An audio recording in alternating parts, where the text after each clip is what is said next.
vyro pirminė prioritetinė pareiga yra mąstymas, žinios, protas, protas čia gal sąlyginai, gal greičiau reiktų sakyti išmintis, bet tai yra autoriteto tema, kad jeigu vyras, sakykime, ateisit į pažinčios svetainės ir patyrinėsit, kokiu kriteriju moteris renkasi vyrus. Tai pirmoji vietoj jos sako, man reikalingas protingas vyras, aš noriu turėti su kuo pasikalbėti. Visą kitą aš galiu pati padaryti.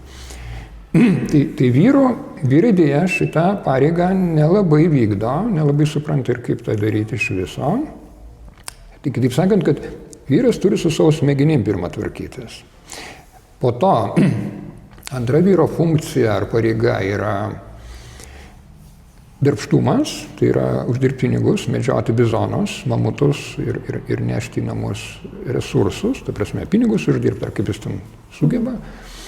Ir trečiai vietoj vyro pareiga yra biologinis patinas. Tai yra tiesiog fizinis kontaktas su moterimi, apvaisinti, rūpintis tiesioginiu fiziniu būdu. Saugoti ją ten, ją, vaikus ten ir taip toliau. Tai šitos funkcijos yra ne šiaip iš lubų ištrauktos. Tai yra iš moterų perspektyvos žiūrint, ko jos iš vyrų nori.